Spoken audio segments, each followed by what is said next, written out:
So is there anything as sexy as climate? Yeah? Are you allowed to say that? So we had to deliver and explain what the real story was behind the hype of carbon credits and why the mining sector plays such a critical role when climate challenges are turned into investable opportunities. Yes, I'm getting my... So I'd like to call to the stage Mr. Christian Dunbar, Senior Advisor for Investment, Financing, and Development to the President of Liberia. The reason we're clapping in the front row is that Mr. Dunbar traveled for 40 hours to get here.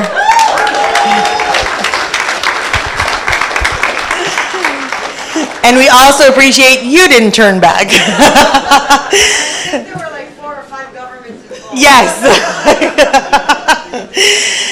Dr. Ruth Dagan, Partner, Head of Environment and Climate Change, Legal Advisor to UNFCCC, who promised to explain to me what carbon credits are. Mr. Karie, Growth Director, Ignite the Power, and our moderator, all the way from Jerusalem, Elnathan, Director, Multilateral Development Banks Unit, Israel Ministry of Finance.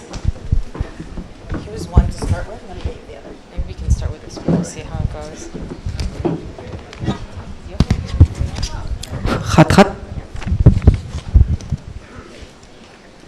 Okay, well, good afternoon, everyone, and welcome back from the post-lunch slump. I'm Elnathan. I'm from the Ministry of Finance. I'm head of the Multilateral Development Banks Unit, and I think that you'll be very happy with yourselves that you joined us for today's panel. We're going to focus on climate change as one of the defining challenges of our time. It touches every sector and every aspect of our lives. And from reducing emissions to managing resources wisely, we constantly bounce between adaptation and mitigation, and between technology and policy. And like Leo mentioned before, it's all about building resilience and learning how to thrive in a world that's changing faster than ever. And the goal of today's discussion is to look at that reality and ask, where are the opportunities? How can we turn what's often seen as a global crisis into a platform for growth, innovation, and collaboration? So I'd like to start by asking our panelists to introduce themselves and share with us what are the key challenges and opportunities that are currently in Africa at the moment.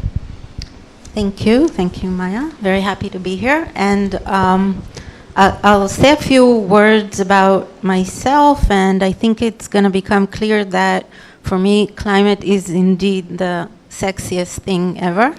I've been in climate, I guess, for my entire professional career, close to 3 decades. I have a doctorate in environmental finance, where I concentrated on emissions trading, and it was basically like one of the first research projects on climate-related emissions trading, which ultimately became the mechanisms for trading carbon around the world. And from there, basically, I evolved on and on until I ended up as being advisor to the UNFCCC on what is called Article 6, which is the international carbon trading mechanism under the Paris Agreement. For my day job, I am a partner here at Herzog, and I head the environment and climate change practice here. And what I want to talk about is what I view to be an incredible opportunity for Africa under the newly developed international carbon trading mechanism. And in true to Israeli form, there is this slang term tachles that everyone local knows, but basically it means the bottom line, or getting down to business, tachles, and for that I brought numbers today. So I'm going to talk to you about Africa's potential within carbon markets.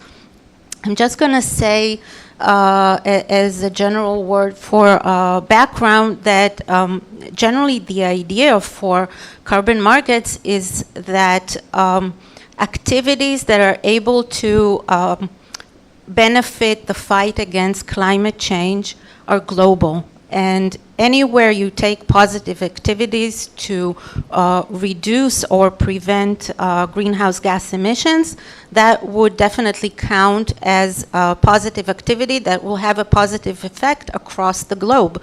Now, the Paris Agreement, which is an international agreement on greenhouse gases, essentially had the notion of having the global north nations that have really contributed to climate change divest significant amounts of funding into the global south countries, and including, of course, Africa, in order to allow for activities that really assist in growth and in preventing the deterioration that's associated with climate change. So that's the general idea of carbon trading, and the idea is basically to move large amounts of funding into decarbonization and adaptation projects within the continent of Africa. Now, I'll talk to you a little bit about the numbers. Oh, sorry, you wanted to complete the... okay, sorry. Thank you. My name is Christian Dunbar. I'm Senior Advisor to the President of Liberia for investment financing. First, I want to say I enjoyed the Professor Leo's presentation, and you have to love economists, particularly professors. They talk about the optimism of an area, then they go into all the reasons why it can't happen or why it's difficult to happen, and then then you have to go do it. But for me personally, that's sort of my role. My role is to help structure our local capital markets. We're shallow, fragmented, illiquid at times. In Liberia, but also to help structure, and increase our access to global markets. And so it's a interesting challenge in a country we are currently not rated, but we began that effort to start to get our first sovereign credit rated. We also, fortunate for us, have tremendous opportunities because we're blessed with rare minerals, gold, iron ore, and other types of rare minerals. Which is positive. It gives us an opportunity to really grow our economy. We're also really blessed with carbon wealth, which gives us another tremendous opportunity. We're actually in the process of creating a carbon market authority to manage our voluntary compliance and all our other carbon, our other carbon resources. So it's tremendous, and we're going to make some of those, and I'll talk about that a little later. Combine carbon with some of our commodities. We're a country that's rich in tree crops as well. So we'll try to bring those two things together and really try to grow our economy. Thank you. Hey, my name is Karie. I'm the Growth Director at Ignite Energy Access. I actually changed the name a couple of weeks ago. Yeah, and I was pissed that it took me 45 minutes to reach here with traffic today, but now compared to you, I feel much better about myself. And I gotta tell you, man, that exactly a year ago, I think it was, I was here at the panel at the same seat, and the moderator was the amazing Janet in here. And 2 weeks after, I called her, and we embarked the journey together, which turned out to be the most complicated transaction in Africa that we closed a couple of weeks ago. So A, thank you, Janet, and B, Maya, you're the moderator now, so let's see what we will do together. So I'm the Growth Director at Ignite Energy Access. Today we are Africa's leading and the biggest provider of distributed renewable energy provider. We started as a company in Rwanda with Mr. Ambassador Ron Adam in here that helped us a lot over the time. Today we are present in 12 African countries. We service more than 20 million people for distributed renewable energy solutions. We now also do solar-based internet access for last mile communities, and we have quite a wide range of solutions across 12 countries across Africa. Thank you. And now we'd like to dive into what Ruth was saying, the carbon markets and global frameworks, and please continue. Yeah, absolutely. Thanks. So as you can see, once I start talking about carbon markets, I'm literally unstoppable. So you're going to have to stop me. As I said, I brought some numbers with me, and I think they really speak for themselves. So Africa in the context of global carbon markets, and I'll give you some numbers before I dive into the potential within the International Article 6 framework. I'll talk about even the voluntary market, which is pretty basic, and that's what's going on today. So there was actually a growth of 36% within the voluntary carbon market activities in Africa compared to the global market, which saw a growth of 31%. So we can say that African projects are definitely leading the way. And there has been a growth which is tremendous, 20% growth in issuance of credits between 2020 and 2024. And that's, again, the voluntary market. And that's an increase of about 200% according to MSCI data. Now, the continent of Africa actually hosts over 100 carbon credit projects as of today across more than 20 countries with a collective offset capacity which is tremendous, which is 90 million tons of CO2 equivalent a year. That's a lot, okay? Now, the majority of credits are related to projects in the fields of energy efficiency, renewable energy, cook stoves, forestry, and land use. Those are the major sectors. I know of several others very interesting that I'll talk about actual examples from Israel as well in the next round. And now, if we look at what's going on in terms of prospects for coming years and the intersection with Article 6, we are seeing that there are actually, at this point, around 30 bilateral agreements between developing countries and developed nations that are actually investing in projects within Africa. This is a very robust, I would say, diplomatic effort, and it has implications on all possible levels of economy and international relations. There is no question about that. One prominent example is a very lucrative transaction that has very recently been made by Standard Chartered and other financial institutions that have written a check for $650 million for single specific projects that has really naturally caught everyone's eye. And the outlook by the African Carbon Markets Initiative is that Africa could be earning $120 billion a year by 2050 through these types of activities. Now, I'll just say a final word on this, and that is, for me personally, being involved in various projects that are actually taking place on the ground, and that's like the most amazing result for me to be able to see and the most satisfying.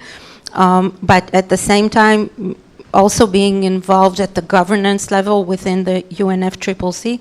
This is ultimately the goal of the Paris Agreement, seeing these projects come to life on the ground, and the fact that they have such tremendous local benefits. It's not just global climate change and affecting climate change.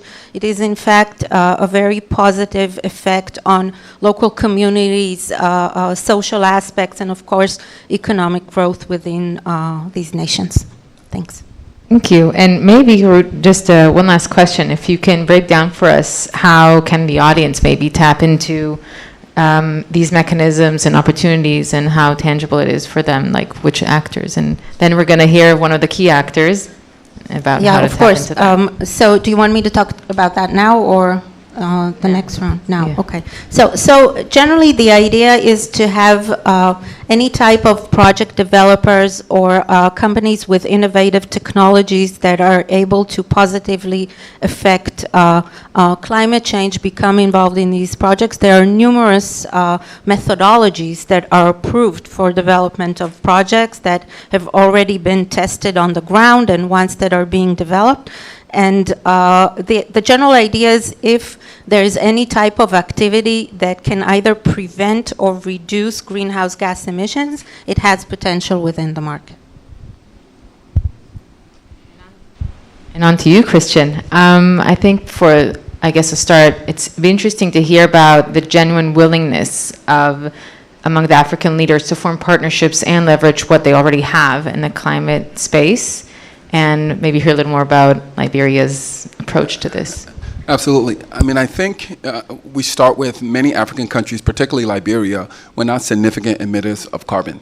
And so we're supposed to be the benefactor. So as we grow our economy, we don't add additional carbon to the environment. And so what that means for us then, this is a investment opportunity, not just a mitigation opportunity. And so that gives us an opportunity to really look at our economy as a whole and create the vehicles necessary to attract that private capital or that investment capital into Liberia. And that's what we're doing with the Climate Market Authority. It's essentially going to be an entity that manages our carbon wealth, but we're also creating a carbon wealth fund or investment fund, as we'll call it. An idea of that is to own assets so it could help us grow long term as well. Examples of that, particularly as I talked about, we're a country with significant tree crops. Now, with tree crops, it takes quite some time for it to bear fruit, whether it's cocoa, rubber, or what have you. You're talking about 3 to 7 years before you could benefit from that. And so we're struggling because we lack access to global markets, and we have shallow local markets. We're struggling to drive the revenue necessary into our markets. We're struggling to get the investments necessary into our markets to plant these trees and to industrialize for ourselves. And so what we're looking at now is using carbon credits as a means to get the upfront capital, but those carbon credits in a special purpose vehicle will be backed by the commodities long term. So a carbon investor can come into Liberia, make that investment, sell the carbon later, but then still that SPV has a commodity at the back end of that. So not only are we, reforesting or replanting trees, but now those commodities will have a long-term positive effect, not just to the communities, but also to the economy. And so those carbon investors can then flip that value in the SPV to a cocoa company or a rubber company. So those are the types of strategies locally in Liberia we think makes a lot of sense for us. It not only satisfies our need, we're an agricultural economy, and what it also creates is tremendous agribusiness opportunity. As our wealth fund invests and owns a piece of these assets, it can then reinvest into plant or de-risking for investors who want to come in, whether it's from technology, but also another positive is our capability for infrastructure.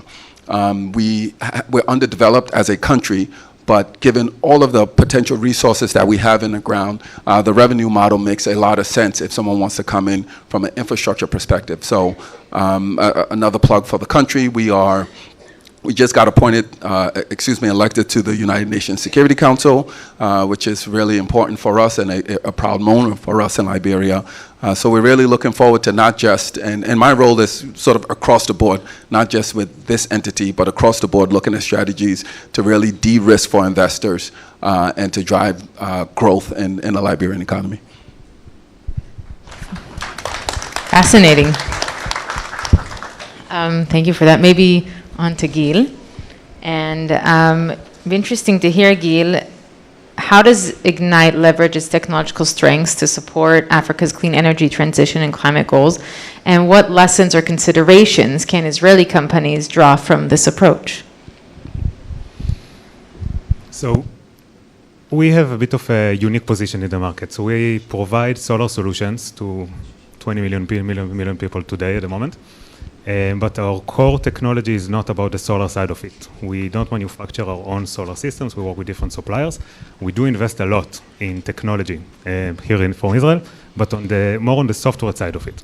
And that enables us lots of things. And building on the previous presentation, which was, by the way, amazing, we are one of those companies now using Gen AI in order to utilize technology to be more accessible, more affordable, more efficient, and to be able to manage a very large scale of operations. So today, all those technologies that are built here in Israel are deployed in those 12 countries, and that includes data collection. How do you collect data from places with no cellular connectivity? So data collection, data analytics, advanced automations, lots of the Gen AI, customer support in 27 different languages, fleet management, credit analysis with AI. So all those technologies enables us to be much more efficient and therefore much more scalable and affordable today. And when it comes to the carbon markets, we are not that huge, but somewhere between those 90 projects, and will be much bigger next year. This is a result of those capabilities. So today, when we have 8,500 agents are working village to village using our technologies, deploying systems, visiting customers, troubleshooting, supporting, engaging with the customers. All this data is collected and documented in an automated way and is analyzed by Gen AI. So today we have a full DMRV, it's digital monitoring, reporting, and verification platform that we developed, that we work together with the World Bank and other DFIs that we grant them access to use this data. So I can show you with my phone, we have a real-time info from 12 countries for each and every deployment, even in places with no cellular connectivity. Everything is monitored, verified by AI. And because we have this verification, that leads to the golden standard, both for projects with different donors or different financiers, but also for carbon credits. Thank you very much, Gil. Maybe one last question to Gil and then to Christian. We have a question from the audience, and then we're going to go for the closing remarks. So Gil, if you could tell us a little more about, well, many Israeli companies assume that having a strong project automatically attracts funding, and maybe a little more tell us about how they can access funding channels, because they are expected to bring these partners. So it'd be interesting to hear a little more about that. So on that, I think the most important thing is, and I talk to a lot of companies, not just Israelis, but a lot of, because as been said countless of times before for a very good reason, Africa is today the biggest opportunity of our time, I believe of our generation. There are so many things to do, both in terms of impact, in terms of financial success and business successful. And there are so many projects and so many technologies and so many products that are extremely relevant and can be extremely impactful for Africa. The one piece that is always missing is the operation in the last mile. I cannot explain how complicated it is or how challenging it is to be able to operate in those deep rural locations, and how many times we developed things together with our partners, with all our experience and while engaging with customers and with our customer base and things like that, and developed a whole model and then took it to the field just to see that it's completely irrelevant. So the ability to be present and to manage agents and to manage very large number of teams in very deep rural environments, that's the most important thing. And I can tell you that this is also the most important thing for our partners in the World Bank, in the Development Bank of Southern Africa, with the Nordic countries. We work with almost everybody because of our ability to operate and to deploy and to perform in very deep rural locations, and also to verify and to monitor the operations and the impact in real time. Thank you. And on to Christian on that note, and it'd be interesting to hear from your side, how can Israeli companies get into Liberia, and as an advisor, what opportunities do you see, and kind of what approach and what do they have to bring, apart from finance, which we discussed as well, but what do they have to bring and understand in order for that to be successful? I mean, for Israeli companies, I think technical capacity, I think is critically important, and the Israeli obviously do that well. Financing, to some degree, we could help with financing. There's a lot of capital out there, whether it's World Bank or or just accessing global capital markets. But I think it's a pipeline of projects that we need to really put together. So for instance, we talked about critical minerals, carbon, and what have you. There are a slew of sort of side businesses associated with that, whether it's from AI, fintech, agribusiness. So there's tremendous opportunities for Israeli companies to come in and be part of the value that's being added from these minerals, from the extractive industries, but actually adding value in some of our countries. I think that's where a lot of the opportunity is. And so, certainly from a Liberian perspective, we are really looking to attract not just foreign direct investments, but also to bring companies into Liberia to obviously transfer some of that knowledge, some of that skill set, but also to do well. I think this president particularly wants to really create a much larger public-private partnership with companies coming in and really open the Liberian economy to allow for that to happen, which is why it was important for me to be here. So I really want to thank the organizers for really helping me get here. It was interesting to say the least, but I'm here and excited to be here. It's my first time in Tel Aviv and in Israel as a whole, so I'm very, very happy to be here. Thank you. And one last question, but how, I mean, you mentioned the rubber industry and you mentioned the agri-industry. What are the priorities, I guess, for the next few years for Liberia, and how do we understand and how do you learn about them? So our primary objective is to build our infrastructure to extract our natural resources. We have hundreds of billions of dollars of natural resources across the board, but have not historically had the infrastructure to efficiently extract it. You also have Guinea, who is our neighbor, with significant resources as well. And based on where a lot of their resources are, it is easier to move some of those resources through Liberia. So looking at real partnerships regionally, particularly with the free trade agreement, some of the other agreements that are in place. So I think Israeli companies who want to come in should look at this from a regional perspective. And we've done a lot of work with some of our neighbors to start to think more regionally. So for instance, we may not be able to add value to a particular commodity. So maybe it behooves us to partner with the Guineans to add value in their country, and we export to them, and we both benefit from the export as a region. So I think really looking at my colleague who is also Liberian and has gone through a lot of the same things that I'm going through, and working with ECOWAS as a whole, we're really looking at regionally, 430 plus million people in the ECOWAS region. So we're finally starting to get the scale there. And one last thing I'll say when it comes to capital. I had the pleasure of running, leading the organization to mobilize investments into Africa from large-scale institutional investor, because at the time I was managing an $8 billion fund at the time. So I went to one of my colleagues. They committed $200 million into Africa, and so they asked me to come in. Or maybe I forced them to let me come in and talk about it. I'm not sure which one it is. And so I went in there, and I had a 15-minute presentation. I got there to meet them from 12 to 2. I was on a schedule for 1:57. So clearly they were not giving me 15 minutes. So I figured they were not going to give me the $200 million. I did my presentation. I'm not sure I got the full 3 minutes, and they unanimously voted to allocate $200 million. Then it dawned on me, at that time, that one pension plan was managing $56.6 billion. So whatever I did with that $200 million, irrelevant to their fund. If I did poorly, they'd take it from me, but irrelevant. If I did well, great, but still irrelevant. And that's the size and scale of the capital that's out there that we could attract into Liberia. And that sort of, I only got the 3 minutes because I was an investor, but my $200 million request was not enough to give me 15 minutes. That's the type of skill and capital that's out there that we could take advantage of if we structure the right types of vehicles on a continent and have the right partners, particularly from a technical perspective. I think we'll all do very, very well. Thank you. Very interesting.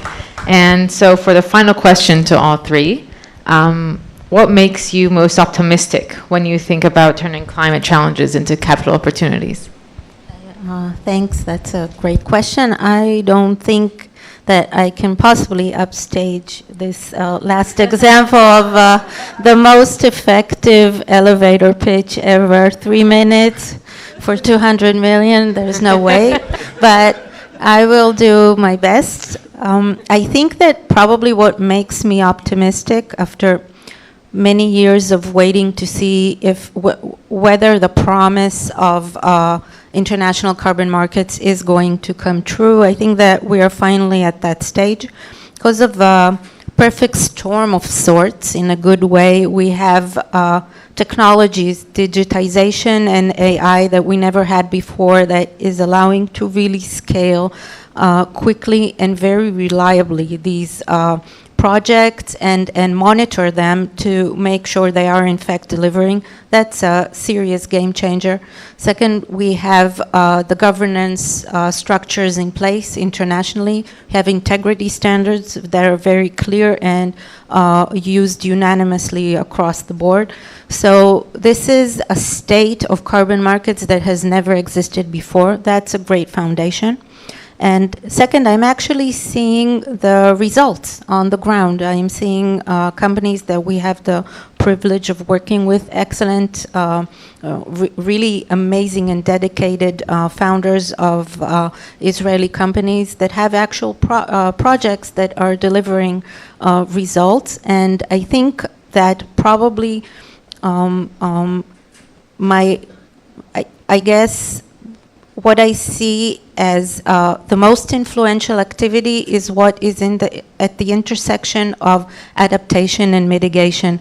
One example is Blue Green. It's a company that has a technology for eliminating toxic algae within inland water bodies.